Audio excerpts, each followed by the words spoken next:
आज हम लोग क्लास 6 की अंग्रेजी पुस्तक a pact with the sun का पहला part a tale of two birds अर्थात दो पक्षियों की कहानी का हिंदी रूपांतर पढ़ेंगे। कहानी शुरू करने से पहले हम लोग कहानी का प्रस्तावना अर्थात मूल भावना के बारे में बात करेंगे। इस कहानी में एक मादा पंछी और उनके दो छोटे छोटे बच्चों के बारे में है। कहानी में तूफान के कारण मादा पंछी की मृत्यु हो जाती है और उनके दोनों छोटे छोटे पंछी अलग अलग संगत अलग अलग विचारधारा में चले जाते हैं और उनका वहीं पालन पोषण होता है। अलग अलग संगत में परवरिश होने के कारण उन पंछियों का व्यवहार में क्या परिवर्तन होता है उसी के बारे में इस कहानी में बताया गया है। मैं हूँ सुमन भगत, मेरा यूट्यूब चैनल ज्ञान गंगा में आपका हार्दिक अभिनंदन। तो चलिए कहानी को शुरू करते हैं। एक बार एक जंगल में एक मादा पक्षी और उनके दो छोटे छोटे नवजात बच्चे रहते हैं। एक ऊंचे छायादार पेड़ पर उनका घोंसला था और वहाँ मादा पक्षी दिन रात अपने बच्चों की देखभाल करती थी। एक दिन बहुत बड़ा तूफान आया, गरज, बिजली और बारिश हुई और हवा ने कई पेड़ों को उड़ा दिया। जिस ऊंचे पेड़ पर पक्षी रहते थे वो भी गिर गया। एक बड़ी भारी शाखा घोंसले से टकराई जिसके कारण मादा पक्षी की मृत्यु हो गई। सौभाग्य से बच्चे पक्षी जंगल की दूसरी ओर उड़ गए। उनमें से एक गुफा के पास गिरा जहाँ लुटेरों का एक गिरोह रहता था। दूसरा थोड़ी दूर पर एक ऋषि के आश्रम के बाहर उतरा। दिन बीतते गए और बच्चे पक्षी बड़े पक्षी बन गए। एक दिन उस देश का राजा शिकार करने के लिए जंगल में आया। उसने एक हिरन देखा और उसके पीछे दौड़ा। वो जंगल में बहुत दूर तक भाग गया और राजा भी उसके पीछे पीछे भागा। जल्द ही राजा अपना रास्ता भूल गया और उसे पता नहीं चला कि वो कहाँ है। वो बहुत देर तक दौड़ता रहा जब तक कि जंगल की दूसरी ओर नहीं पहुंच गया।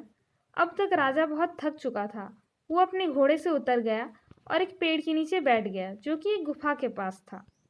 अचानक उसने एक आवाज़ सुनी जो चिल्ला रही थी, जल्दी करो, पेड़ के नीचे कोई है, आओ और इसके गहनों और घोड़ों को लूट लो। जल्दी करो नहीं तो वो भाग जाएगा। राजा चकित था क्योंकि वहाँ कोई आदमी नहीं था। उसने ऊपर देखा। जिस पेड़ के नीचे वो बैठा था उस पर एक बड़ा भूरा पक्षी था।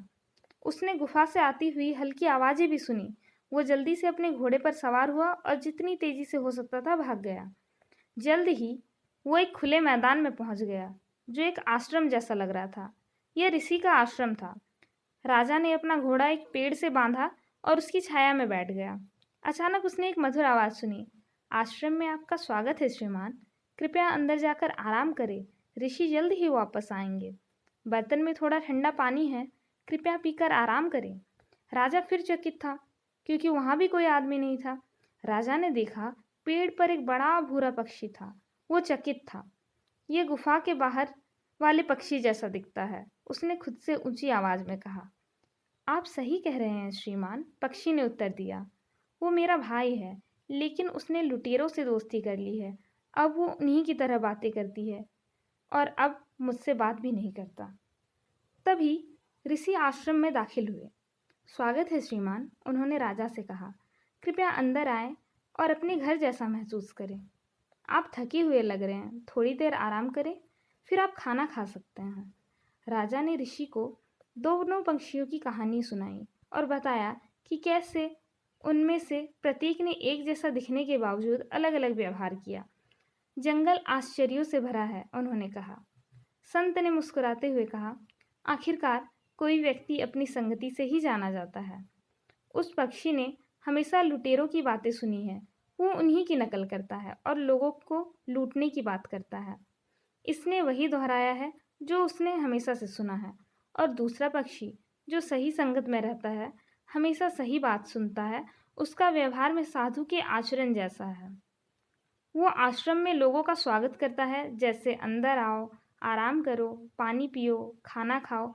अर्थात संगत का असर जीवों का आचरण और व्यवहार पर गहरा असर डालता है। इसीलिए हमेशा सही संगत बनाओ। The effect of company has a deep impact on the behaviour and conduct of living beings, so always keep the right company. साथियों, वीडियो अच्छा ज़रूर लगा होगा। इस तरह का चुने पाठ का वीडियो पाने के लिए नए दर्शक मेरे चैनल ज्ञान गंगा को सब्सक्राइब कर ऑल नोटिफिकेशन बेल आइकन को दबा दें। वीडियो को लाइक कर साथी बंधुओं को शेयर कर दें। वीडियो में नई जानकारी पाने के लिए कमेंट ज़रूर करें। नई जानकारी के साथ नेक्स्ट वीडियो में फिर मिलते हैं। चैनल के साथ जुड़े रहने और वीडियो देखने के लिए बहुत बहुत धन्यवाद।